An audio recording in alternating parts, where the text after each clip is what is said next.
কিয়ামতের যে ভয়াবহতা, এত কঠিন হবে ময়দানটা, মানুষের মগজগুলো টকবক করে ফুটবে, পায়ের নিচের যে মাটি জমিন এটা তামা হয়ে যাবে। আল্লাহ রাব্বুল আলামিন সূরা মুজাম্মিলের ভেতরে জানিয়েছেন, কিয়ামতে এমন কঠিন অবস্থা আমি তৈরি করব, যুবক মানুষ মৃত হয়ে যাবে। কক্সবাজারবাসী একটা যুবক মানুষ মুহূর্তে সেকেন্ডের ভেতরে কিভাবে মৃত্যু হয়ে যায়, কত রকমের কঠিন দৃশ্য দেখলে অবস্থা ভয়াবহ হলে আপনি বলেন। শুধু এতটুকু আল্লাহ বলেননি, ইয়াউমা তারাউনাহা তাযহালু কুল্লু মুরদিআতিন আম্মা আরদাআ ওয়া তাদাউ কুল্লু যাতি হামলিন হামলাহা ওয়া তারান নাসা সুকারা ওয়া মা হুম বিসুকারা ওয়ালাকিন্না আযাবাল্লাহি শাদীদ। আল্লাহ পাক বলেন, হে নবী আপনি সেদিন দেখতে পাবেন এমন কঠিন অবস্থা আমি বানাবো। মায়ের পেটে যদি সন্তান থাকে লজ্জা স্থান লাগবে না, পেট ফেটে সন্তান বের হয়ে যাবে।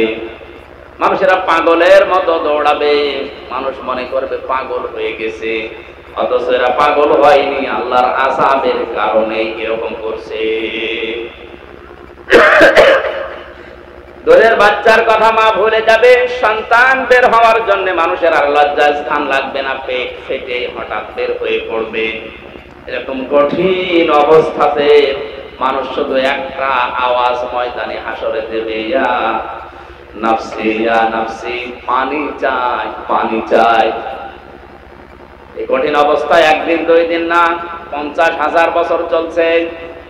আল্লাহ রাব্বুল আলামিন কিয়ামতের এই ময়দানে বিচার যখন শুরু করবেন, সর্বপ্রথম মানুষকে ডাকবেন একা একা। কয়টা? আল্লাহর বিচার 3টা পদ্ধতিতে আল্লাহ করবেন। সর্বপ্রথমই মানুষকে ডাকবে তার সামনে একা একা 5টা প্রশ্ন করার জন্য। আজ বাংলাদেশ সহ ভারত আর পাকিস্তানে অনেক পীর নামে কলঙ্ক, এরা হারামজাদার চাইতেও খারাপ। এরা এমন এমন কথা ছড়িয়েছে মানুষের ভেতরে, কিয়ামতে আমার দাদা যান আমার বাবা যান জাহাজ নিয়ে আসবে, লক্ষ লক্ষ মুরিদ নিয়ে আসবে। কে বলেছে আপনাকে? নবীরা পর্যন্ত যেখানে ইয়া নফসি করে কোল পাবে না, আমাদের নবী 50,000 বছর পড়ে আছে সেজদায় আরশের নিচে, মাথা তোলার সাহস পাচ্ছে না। আর আপনি লক্ষ লক্ষ মুরিদ নিয়ে আসবেন, এই কথা মানুষকে শোনান, আর এরা তো আন্দাজে হায় হতাশ করে বসে আছে যে অসুবিধা নেই, বাবা আছে। এটা পুরা কোরআন বিরোধী কথা। সূরা মারিয়াম 16 নম্বর পারা 10 নম্বর পৃষ্ঠা 15 নম্বর লাইনের 95 নম্বর আয়াত, وَكُلُّهُمْ آتِيهِ يَوْمَ الْقِيَامَةِ فَرْدًا। কিয়ামতের দিন প্রতিটি মানুষকে আল্লাহ তার নিজের কাছে ডাকবেন স্রেফ একা একা। কয়জন করে? হ্যাঁ বলেন বলেন। সুতরাং এটা যারা ছড়িয়েছে এক এক পীর 40,000 80,000 মুরিদ নিয়ে আসবে, এটা সত্য কথা না মিথ্যা কথা? ওরা বানোয়াট মিথ্যা কথা। এটা কেউ যদি বলে যে কিয়ামতে আল্লাহর গাউস আল্লাহর কুতুবেরা জাহাজ নিয়ে আসবে, জাহাজ চলবে কি করে? ওটা তো তামার ময়দান, পানি পাবেন কোথায়? আন্দাজে এক কথা বলে, আর মানুষও মনে করে না হতেও পারে। আরে কোরআন বলছে মানুষ একা একা আসবে, আপনি কোথায় পেয়েছেন কিয়ামতে কোটি কোটি মানুষ এক জায়গায় হয়ে আপনার আল্লাহর কাছে দাঁড়াবে? প্রত্যেকটি মানুষ বিচারের জন্য যাবে কয়জন করি? দ্বিতীয় সিস্টেমে যাবে এবার আর একা না, এবার ইয়াউমা নাদউ কুল্লা উনাসিম বিইমামিহিম, প্রতিটি মানুষকে এবার আল্লাহ ডাকবেন তার নেতার সাথে, তার অভিভাবকের সাথে, যার নেতৃত্ব মেলে দুনিয়ায় চলতো, যার আদর্শ মেনে চলতো, আগে ওই লোকটাকে ডাকবে, এরপরে ডাকবে কর্মীকে। চকরিয়াবাসী কোরআনের হাত দিয়ে সত্যি কথা বলছি, আপনি বুকে হাত দিয়ে বলেন, যার পেছনে চলেন এই লোকটা যদি কিয়ামতে আপনার সামনে দাঁড়ায়, আল্লাহ যদি ওর দিকে তাকায়, আল্লাহর এমনিতে রাগ হয়ে যাবে। কারণ ওর পুরা শরীরের ভেতরে ইসলাম নেই, ওই এমন জীবন বানিয়েছে রাত 12টার পরে ঠিক মতো পা পড়ে না মাটিতে, তাল গাছ ধাক্কা দিয়ে বলে বরবাদ সাইড দে। এরকম মানুষ দেশ নেই। আপনি তার পেছনে স্লোগান দিয়েছেন, তার চরিত্র ফুলের মতো পবিত্র বলেছেন, কিয়ামতে ওই লোকটা আগে আসবে, এরপরে আপনি যাবেন তার পেছনে। তো ওরে দেখেই তো আল্লাহর রাগ হয়ে যাবে আগে, আপনার দিকে তাকাবে কি? তোর নেতাই যদি এরকম হয়, 2-3 নাম্বার।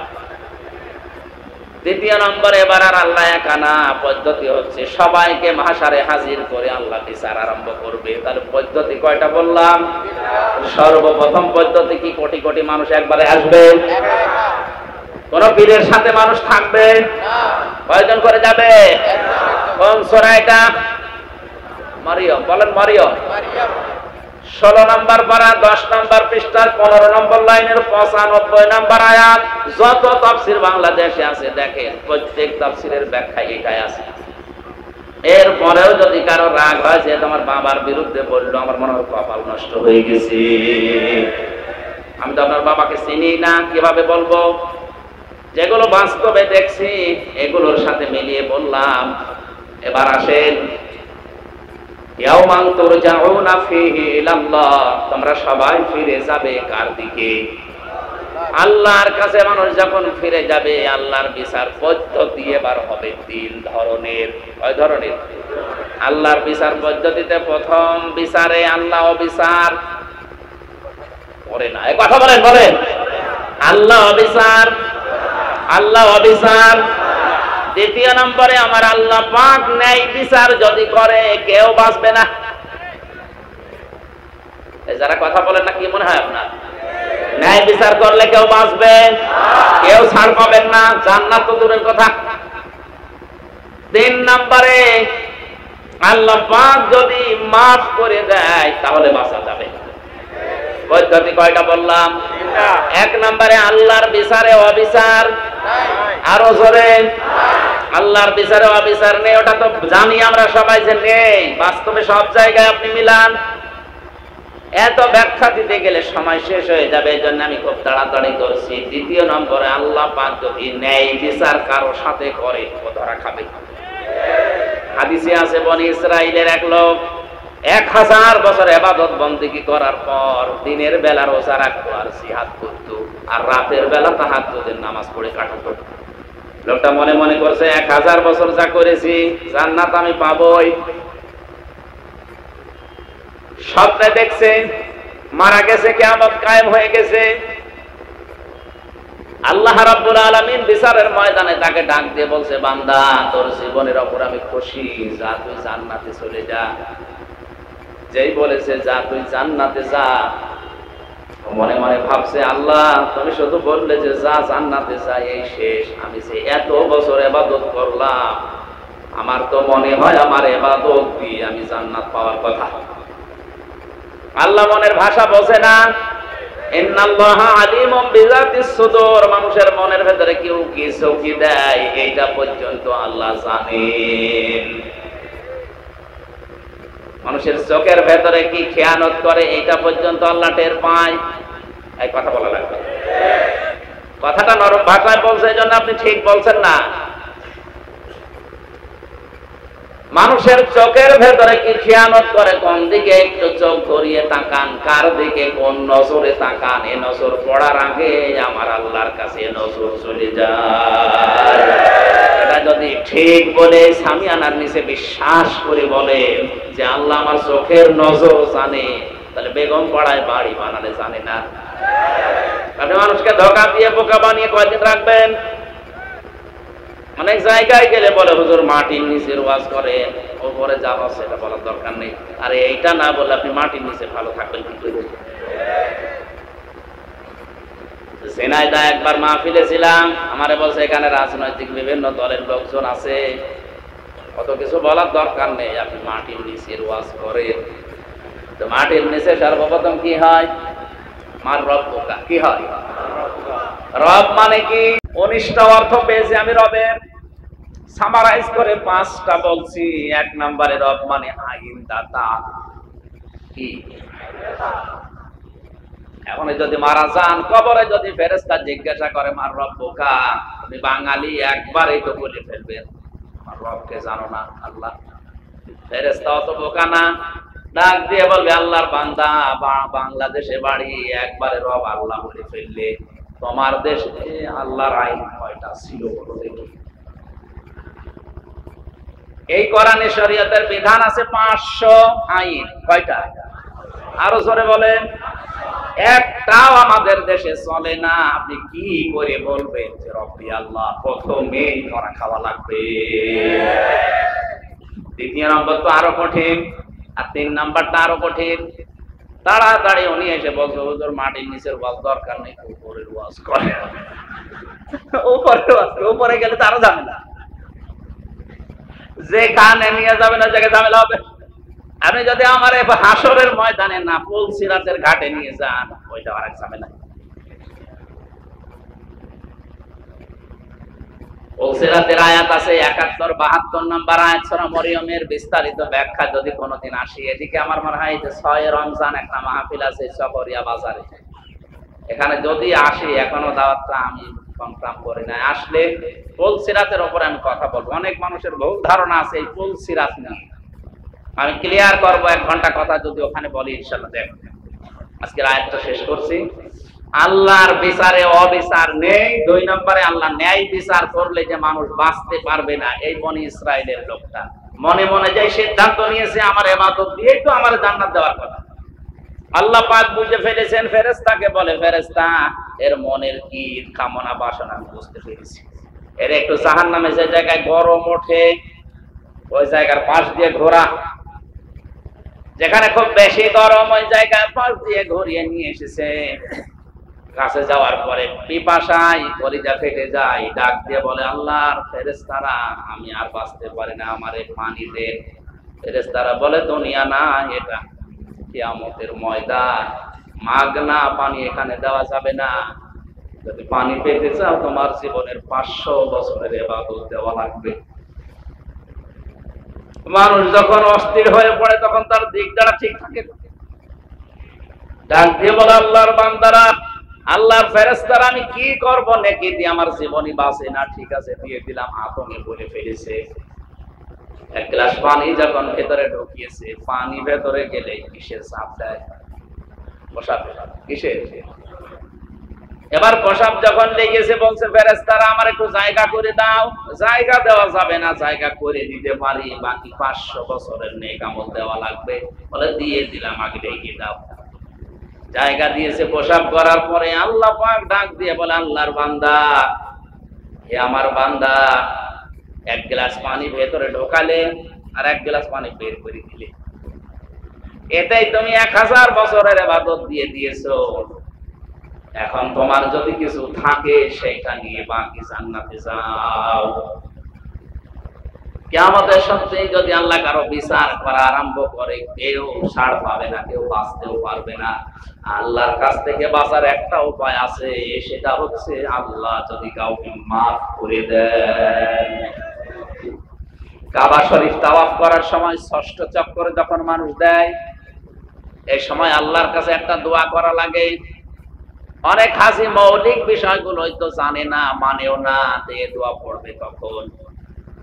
এই দোয়ার ভেতরে বলা হচ্ছে রব্বুল আলামিন, আমি তোমার বান্দা, তুমি আমার মালিক। তোমার ঘরের সামনে এসে আমার এটা মনে হচ্ছে যে আমি যা যা তোমার কাছে পাবো তুমি সব আমাকে দিয়েছো। আমি নেই থেকে হামজা হয়েছি। আমার ছেলে মেয়ে, স্ত্রী, পুত্র, বাবা মা, আত্মীয় স্বজন, ধন সম্পদ, বিশাল নাম কাম সব হয়েছে। আমার যা যা পাওনা ছিল তুমি সব দিয়েছো। তুমি আমার কাছে যেটা পাবে বান্দা হিসাবে আমি তো কিছুই দিতে পারি না। আমার একটা পুঁজি আছে, আল্লাহ তুমি আমারে মাফ করে দাও। এই জন্য কিয়ামতের ময়দানে আল্লাহর অবিচার, এই জবাব দেন না কেন? সবাই বলেন আল্লাহর অবিচার। আল্লাহ ন্যায় বিচার করলে কেউ বাঁচবে? আল্লাহ কি করবে? ক্ষমা। বলেন বলেন। যদি ক্ষমা করে দেয় তাহলে বাঁচা যাবে। আল্লাহ ওই কঠিন দিন সম্পর্কে বলেন, এমন মানুষও আসবে অপমান হয়ে, এমন মানুষ আসবে সম্মান নিয়ে। কারো মুখমণ্ডল উজ্জ্বল হবে, কারো হবে কালো। এই জন্য তোমরা ভয় করো ওই দিবসকে। এই ভয়টা আরম্ভ করা লাগবে আমাদের আজকের থেকে, না 5 বছর পরে। এই ভয় করা লাগবে সর্বপ্রথম যে সত্তাকে, ওই সত্তা আমাদের আল্লাহ। ওনাকে যদি ভয় করে জীবন মানুষ আরম্ভ করে, ওর জীবনকে বহু পদে পদে আমার আল্লাহ পরিচ্ছন্ন করে দেবে। কিয়ামতের ওই কঠিন দিনে ওয়াত্তাকু ইয়াউমাল লা তাজজি কুল্লু নাফসিন আন নাফসিন শাইআ ওয়া লা ইয়াকবালু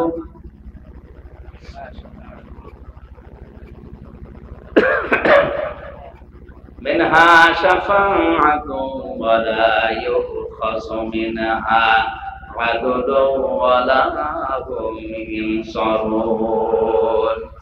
আল্লাহ তাআলা বলেন ওই দিনকে ভয় করো, যেই দিন কোনো বেচা কিনা চলবে না, কেউ কারো উপকার করতে পারবে না, কেউ কাউকে বন্ধু হিসাবে পাবে না, কোনো মানুষ ওই জায়গায় অবিচারও পাবে না, সবাই পাবে ন্যায় বিচার।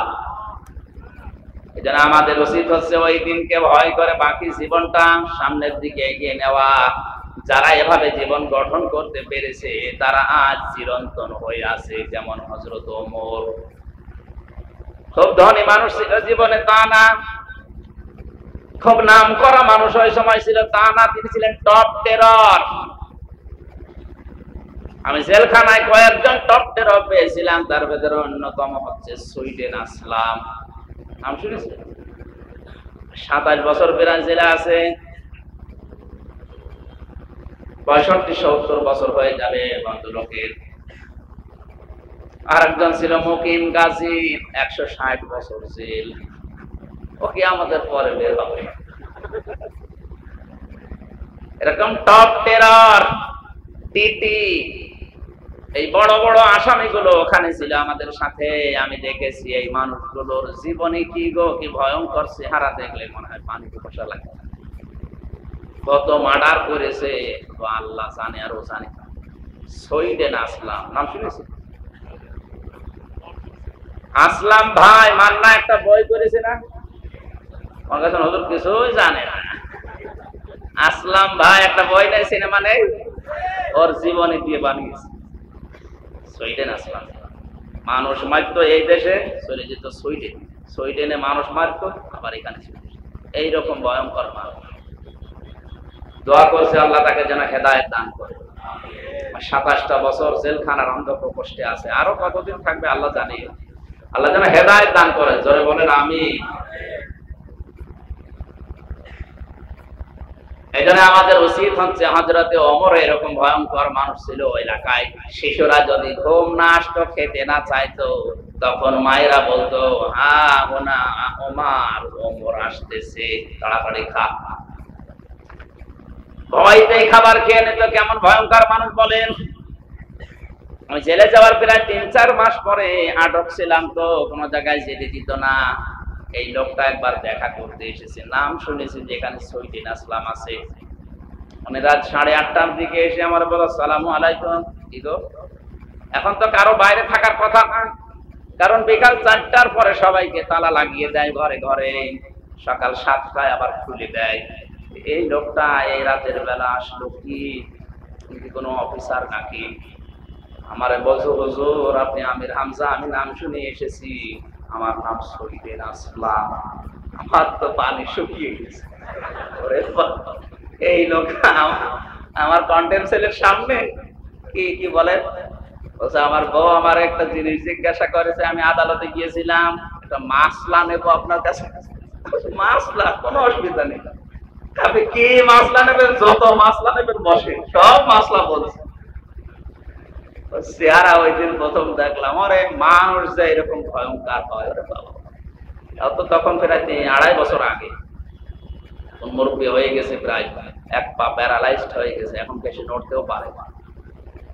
আমরা হযরতে ওমর এই কিয়ামতের বিশ্বাস, আল্লাহর ভয় নিয়ে যখন আরম্ভ করেছিলেন, তার জীবনে এত বেশি পরিবর্তন হয়েছিল, তিনি জিরো থেকে হিরো হয়ে গেছিলেন। আল্লাহ পাক বলেন অত্তাকু, ভয় করো। কাকে? আল্লাহর ভয় মানুষের ভেতরে আসলে জীবন যে পরিচ্ছন্ন হয়, সুখে থাক দুঃখে থাক, তার বাস্তব উদাহরণ গোয়ালি নির্ণয়ে। এক কথা বলে সারা জীবন শুধু শুনেছি, জীবনে একটু মেলাতে পারি না। আব্দুল কাদের জেলানির কথা শুনে বিভিন্ন জায়গায় বছরে বছরে অনুষ্ঠান করা হয়, অথচ তার বাবা তার মা যে ভয় করে জীবন চালিয়েছে, ইতিহাস হয়ে আছে, ওখান থেকে কিছু নিতে পারি না। আন্দাজে ইসালে সাওয়াবের মাহফিল বছরে বছরে করে যাচ্ছে। তার বাবা মুহসিন জাহাঙ্গীর রহমাতুল্লাহ আলাইহি জীবনের প্রতি পদে পদে আল্লাহকে ভয় করার কারণে মহান আল্লাহ জগৎ বিখ্যাত ওলি তার মায়ের পেটে দিয়েছিলেন। এজন্য আল্লাহকে ভয় করার মাধ্যমে বাকি জীবন আমরা যেন পরিচ্ছন্ন করতে পারি, আল্লাহ তৌফিক দিন, আমিন। দরুদ আর সালাম রাসূলের উপরে পাঠ করছি, যিনি আমাদের আদর্শ নেতা মুহাম্মদ রাসূলুল্লাহ সাল্লাল্লাহু আলাইহি ওয়াসাল্লাম। এই পৃথিবীতে একমাত্র কেবলমাত্র শুধুমাত্র মানুষের জন্য আদর্শ নেতা হিসাবে যাকে আল্লাহ ডাক দিয়েছেন তার নাম মুহাম্মদ সাল্লাল্লাহু আলাইহি ওয়াসাল্লাম। নবীজিকে আল্লাহ 7টা নাম ধরে পড়া কোরআনে ডাক দিয়েছেন। ইয়াসিন, তাহা, মুসাম্মিল, মুদাসসির, মুহাম্মদ, আব্দুল বা আব্দুল্লাহ। কয়টা? 7টা। কয়টা? কোরআনে 7টা নামে বিশেষ করে নবীজিকে আল্লাহ ডাক দিয়েছেন। নাযিরা ওয়া বাশিরা, মুবাশশিরা ওয়া নাযিরা, সিরাজাম মুনীরা, এরকম বহু নাম আছে। বিশেষত এই 7টার ভেতরে উল্লেখযোগ্য হচ্ছে ইয়াসিন। তাফসিরে কাবীর আল্লামা ফখরুদ্দিন রাজি রাহমাতুল্লাহ আলাইহি বিশাল তাফসিরে সূরা ইয়াসিন ব্যাখ্যা দিতে গিয়ে জানিয়েছেন, ইয়া মানে হে, সিন মানে সাইয়্যিদ। সিন মানে সাইয়্যিদের বাংলা অর্থ হচ্ছে নেতা। বাংলা অর্থ কি? আল্লাহ পাক ঘোষণা দিয়েছেন একজন মানুষকেই নেতা বলে, তার নাম মুহাম্মদ সাল্লাল্লাহু আলাইহি সাল্লাম। আল্লাহ রাব্বুল আলামিন জানিয়েছেন ইয়াসিন, হে নেতা। হে বলেন না কেন? দুনিয়ার এমন কোন নেতা নেই যে নেতার জীবন সম্পর্কে তার কর্মীরা পরিষ্কার ধারণা রাখে। পারবেন না চেষ্টা করলেও। এদেশে এমন এমন নেতা আছে যাদের পেছনে আমরা ঘুরি, তাদের যুবক বয়সে কি হয়েছে, এর আগে তারা কি করেছে, এটা আমরা অনেকেই জানি। বলেন না কেন? সে যে দলের লোকই হোক, এই একজন শুধু মানুষ যার সম্পর্কে আল্লাহ কোরআনে কারিমে আয়াত নাযিল করে জানিয়েছেন, ওয়া ইন্নাকা লাআলা খুলুকিন আযীম। হে নবী, আপনি মহান চরিত্রের উপরে প্রতিষ্ঠিত। আযীম শব্দ আল্লাহ দুনিয়ায় কারো নামের আগে পড়ে দেন। হযরত ইসমাইল নবী আলাইহিস সালামকে আল্লাহ একবার ডাক দিয়েছিলেন গোলামিন হালিম, আমার ধৈর্যশীল বান্দা। ইসহাক নবীকে আল্লাহ একবার ডাক দিয়েছিলেন গোলামিন হালিম, আমার জ্ঞানী বান্দা। আর বিশ্ব নবীকে আল্লাহ এমন নাম দিয়েছেন খুলুকিন আযীম, আমার মহান বান্দা। এত বড় বিশাল চরিত্র তাকে দিয়েছি, কিয়ামত পর্যন্ত মানুষ শুধু অনুসরণই করবে, এর কুল কিনারা পাবে না। কোন চওড়া জিনিস যদি কেউ মাপতে চায়, কোন গভীর জিনিস যদি কেউ মাপতে চায়, প্রত্যেকটি মাপার আলাদা আলাদা যন্ত্র আছে। নবীজির চরিত্র আল্লাহ এমন পূত পবিত্র মহান বলে ঘোষণা দিয়েছেন আযীম দিয়ে, কিয়ামত পর্যন্ত দুনিয়ার সব মানুষ মিলে যদি গবেষণা করে, নবীর চরিত্র কিনারা পাওয়া যাবে না। এখানে আমি সহ যত মানুষ আছি, একজনও বুকে হাত দিয়ে বলতে পারা সম্ভব না, হে আমার বন্ধুরা, হে আমার স্ত্রীরা, দিনের বেলায় রাতের আধারে চা চলতে ফেলতে আমার ভেতরে দোষ ত্রুটি দেখতে পাও, এগুলো সব মানুষের কাছে খুলে খুলে বলে দাও। পারবে বলতে? কেউ পারবে না। অথচ বিশ্বনবী কথাটাই বেশি বলতেন, হে আমার সাথীরা, হে আমার স্ত্রীরা, আমার উম্মতেরা আমার সাথে চলতে ফিরতে দিনের আলোতে রাতের আধারে যত দোষ ত্রুটি দেখতে পাও সব মানুষের কাছে খুলে খুলে বলে দাও। এই নবীকে আল্লাহ ইয়াসিন বলে ডাক দেওয়ার কারণ হচ্ছে সিন মানে সাইয়্যিদুল আলামিন, সিন মানে সাইয়্যিদুল বাশার, সিন মানে সাইয়্যিদুল কাওনাইন, সিন মানে সাইয়্যিদুল আম্বিয়া, সিন মানে সাইয়্যিদুল মুরসালিন। সরে বলেন আল্লাহু আকবার। সুতরাং সিরাত বিশ্ব নবীর বিশাল সিরাত যেটা পড়ে আছে তার 1 থেকে 63 বছরের জীবন পুরাটাই আমাদের জন্য শিক্ষা। বিশেষ করে 40 থেকে 63 এই 23 বছর কোন মানুষ যদি অস্বীকার করে, না মানে, গোপন করে রাখে, ও সঙ্গে সঙ্গে কাফের হয়ে যাবে। নবীজির এই 63 বছরের 23 বছর নবুয়তের জিন্দেগি মাস্ট বি, আপনাকে মানাই লাগবে। কারণ তিনি 1 থেকে 40 বছর পর্যন্ত মুহাম্মদ ইবনে আব্দুল্লাহ ছিলেন, এতটুকুই তার পরিচয় ছিল পুরো আরব জাহানে। খুব বেশি হলেও মানুষ তাকে আল আমিন আস-সাদিক বলে ডাকতো। কিন্তু 40 বছরে যখন কোরআনে কারীম পেয়েছেন, ওই দিন থেকে কিয়ামত পর্যন্ত দুনিয়ার মুহাম্মদ ইবনে আব্দুল্লাহ শুধু না, তিনি হয়ে গেছেন রাসূলুল্লাহ। কোরআনে কারীম জানিয়েছে মুহাম্মাদুর রাসূলুল্লাহ। নবী দুনিয়ার কেউ যদি আপনাকে স্বীকার না করে, আমি আল্লাহ নিজে বলে দিলাম আপনি আমার রাসূল। কয় বছর বয়সে বলেছিলেন বলেন না কেন? বলেন বলেন। বাংলাদেশ সহ তাম দুনিয়ায় আজ যারা নবীওয়ালা কাজ করছি বলে দাবি করছেন, আপনি নবীওয়ালা কাজ করছেন না, আপনি করছেন মুহাম্মদ ইবনে আব্দুল্লাহর কাজ। কারণ তিনি ভালো ভালো কাজের আঞ্জাম 1 থেকে 40 বছর বয়স পর্যন্ত বিভিন্ন জায়গায় দিয়েছিলেন। পুরা আরব জাহানে ওই সময়ে তার জীবনে কোনো শত্রু আছে বলে আমি সিরাত গ্রন্থে পাইনি। 13টা কিতাব এখন প্রায় নবীজির জীবনের উপরে উল্লেখযোগ্য চলছে। তার ভেতরে রাহিকুল মাকতুম, এটা বিশ্ববিখ্যাত। সিরাত ইবনে হিশাম, সিরাত বিশ্বকোষ, নবী রহমত, মানবতার বন্ধু, এরকম 13টা কিতাব আমি ভার্সিটি থাকাকালীন শেষ করে দেখেছি। যতটুকু আমি কোনদিন নবীজির 1 থেকে 40 বছরে নবীর শত্রু আছে আমি পাইনি। কিন্তু 40 থেকে 63 এই 23 বছরে তার শুধু শত্রু না, তাকে 82 বার ডাইরেক্ট হত্যা করার জন্য ইহুদিরা চেষ্টা চালিয়েছিল। মানুষ তো একই।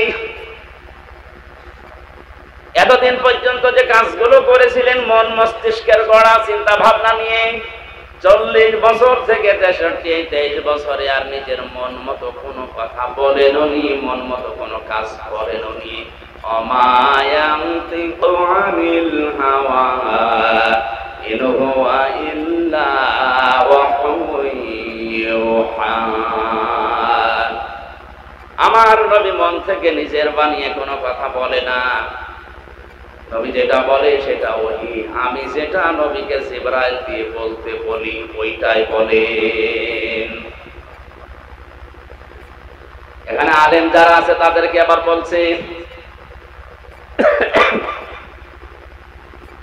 কোরআনে কারীমের সূরা হাক্কাতের ভেতরে আল্লাহ রাব্বুল আলামিন জানিয়েছেন, আমার নবী যদি মন থেকে বানিয়ে বানিয়ে কোনো কথা বলতো আর যত জনগণের কাছে বলতো যে এইটাও আল্লাহ বলেছে, আমার নবীর ডান হাত আমি চেপে ধরতাম, কণ্ঠনালী ফেলে ফেলে দিতাম। এমন কথা কোরআনে আছে? আপনি আলেম আলেম না? কথা আছে কোরআনে? না না নেই। কথা এইভাবে আমরা এইভাবে সিলেবাস ভুক্ত আলেম যারা যেভাবে পড়েছি এইভাবে আয়াতটা বলেন তো দেখি। এই জন্য বলছে আলেম যারা আছে তাদেরকে এই কথাটা বলছি, ওয়ালাউ তাকাওয়ালা আলাইনা বা'দাল আকাবিল লা আখাযনা মিনহু বিল-ইয়ামিন সুম্মা লাকাতা'না মিনহু الرجيم চকরিয়াবাসী খুব খেয়াল করে শুনবেন, এই হাদিসটা আমি বহুবার বলেছি। কোরআনের কোন শব্দ নিয়ে কেউ যদি চিন্তা ভাবনা করে ও যদি নাও বোঝে, তাও 500 রাকাত নফল নামাজে সওয়াব হয়। এমনি এমনি আল্লাহ দিয়ে দেবে না। আমিও সিলেবাস ভুক্ত আলেম শেষ করেছি, ওনারাও দেখে বলতে পারছি না, ভুল বলছি। আমি ওইভাবেই বলতাম, আমি ওই জায়গায় বসলাম ওইটাই বলতাম। এই যে লা খাজনা মিনহু বিল ইয়ামিন, বা মানে দ্বারা দিয়ে কর্তৃক, প্রায় 33টা অর্থ আছে বায়ের। আল্লাহ তাআলা নিজে ধরতেন নবীজিকে তার ডান হাত দিয়ে। আল্লাহ তাআলা এখানে বিল ইয়ামিন দিয়েছেন, বিশমাল দেননি যে আমি বাম হাত দিয়ে ধরতাম। আমরা শব্দ কি বলেছি বলেন তো? কোরআনের ভেতরে আল্লাহ পাক যা দিয়েছেন, নবী যদি কোনো কথা বানিয়ে কোরআনের নামে চালিয়ে দিত যে এইটাও আল্লাহ বলেছেন, তাহলে নবীজির ডান হাত আমি চেপে ধরতাম, কণ্ঠ নালী কেটে ফেলতাম। এই কথা আমরা সবাই জানি যে এটা আছে। অথচ নবীজির ডান হাত আল্লাহ চেপে ধরতেন না, মিনহু বিল ইয়ামিন। আল্লাহ তাআলা নিজে তার ডান হাত দিয়ে নবীজিকে চেপে ধরতেন, বাম হাত দিয়ে ধরতেন। কথা নেই কেন? আমি আবার বলছি, আমি নবীজির ডান হাত চেপে ধরতাম, কণ্ঠ নালী কেটে ফেলতাম। এই কথাটা সঠিক হচ্ছে না, আংশিক সঠিক হয়। ভুল সঠিক হবে, সম্পূর্ণ হবে তখন আমি আল্লাহ নিজে আমার ডান হাত দিয়ে নবীজিকে চেপে ধরতাম। এখন আমরা প্রশ্ন, আল্লাহর ডান হাতে শক্তি বেশি না বাম হাতে? অবশ্য বাম হাত। ডান হাতে আল্লাহর বাম হাতে থাপ্পড় খেয়েছিলাম। কোন হাতে শক্তি বেশি বলেন তো? দুই হাতে। তাহলে একটাকে ভুল না, ইয়ামিন না দিয়ে, শিমাল না দিয়ে ইয়ামিন দিয়েছেন। এই কারণে আমরা সচরাচর যেটা দেখলে বুঝি আল্লাহ ওই উদাহরণ কোরআনে দিয়েছেন। এমন এমন উদাহরণ যদি আল্লাহ দেয় যেটা আমাদের মাথায় ধরে না, বুঝবো আমরা।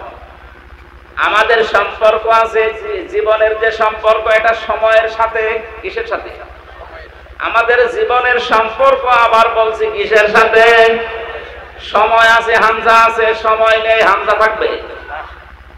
আমার জীবনের সময় যদি শেষ হয়ে যায়, কালকে আমাকে আর কেউ হামজা বলবে না, বলবে মরহুম। কথা বলে না কেন? আমার জীবনের সবচাইতে আসল জিনিসের নাম কি? সময়। বলেন বলেন।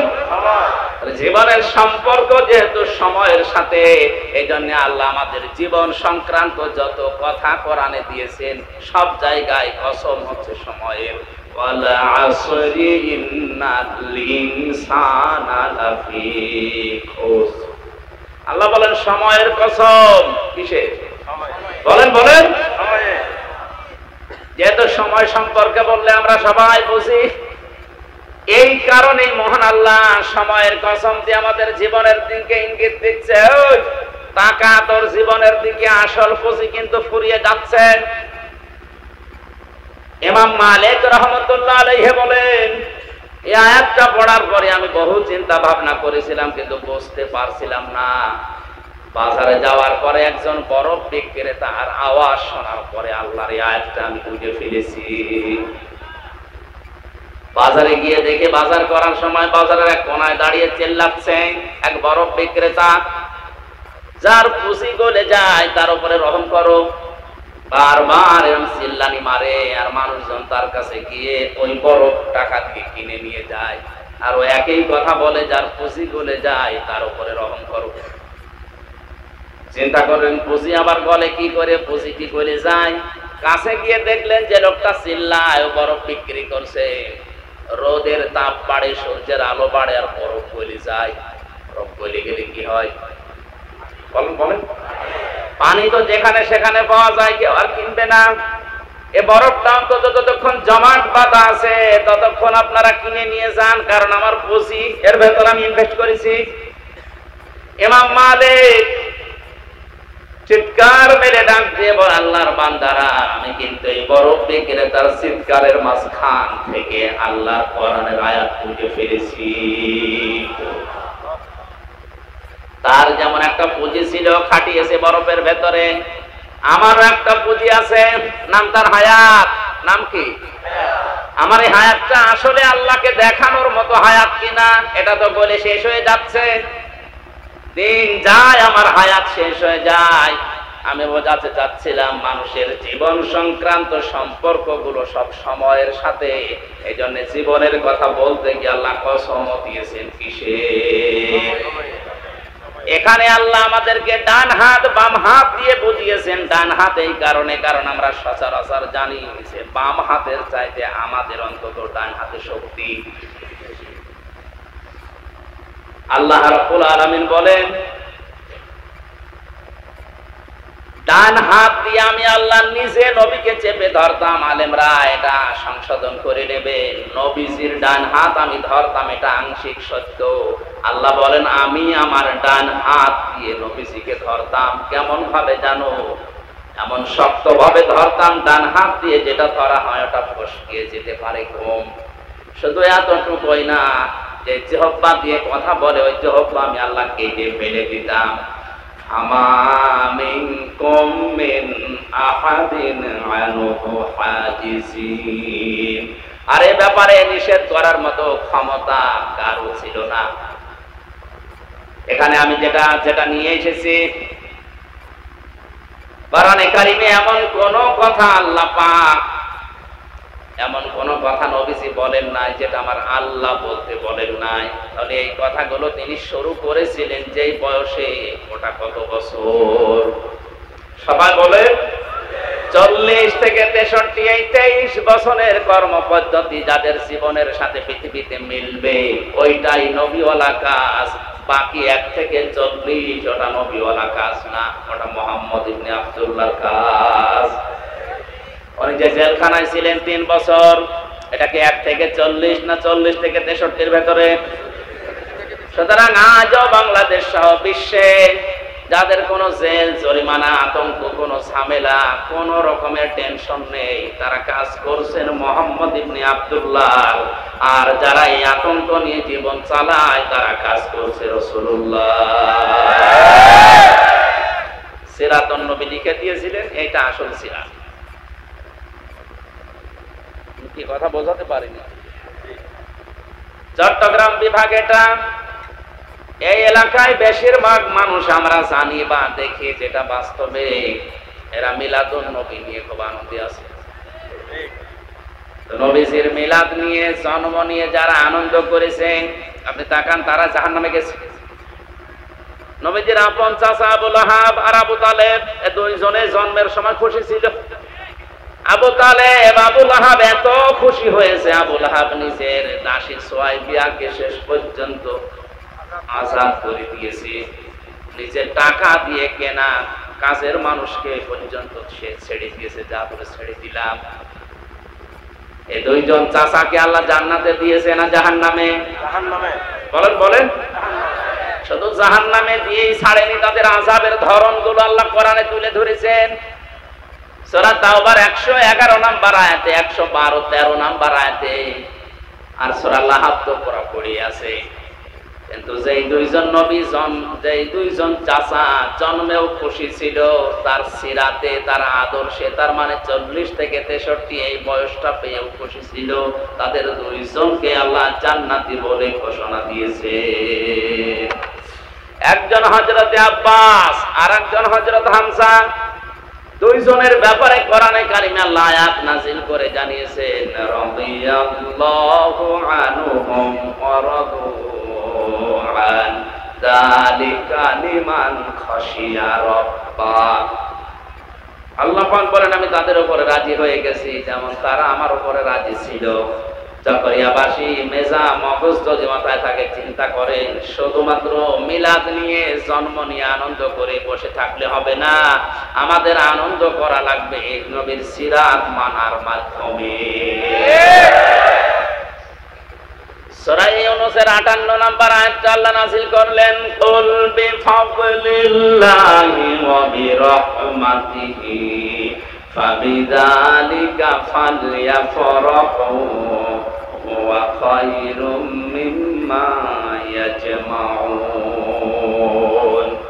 নবী আপনি বলুন, তাম দুনিয়ার মানুষ যে যা পেয়ে আনন্দ করছে করুক, তোমরা আনন্দ করবে আমি নবীর জীবনী নিয়ে। তার মানে আমার আদর্শ যেটা আছে, এই আদর্শ পেয়ে যারা খুশি, এগুলো মানতে পারে যারা, তারা যেন আনন্দ করে। ওয়া খায়রুম মিম্মা ইয়াজমাউন, তামাম দুনিয়া যা পেয়েছে তার তুলনায় আমার আদর্শটা উত্তম। জোরে বলে সুবহানাল্লাহ। নবীর এই 63 বছরের বিশেষ করে নবুয়তের জিন্দেগি 23 বছর আমাদের পুঙ্খানুপুঙ্খানু অনুসরণ করার তৌফিক কামনা করছি, আমিন। বারাকাল্লাহু লানা ওয়া লাকুম ফিল কোরআনিল আযীম। আজকে মতো আর বলতে পারছি না।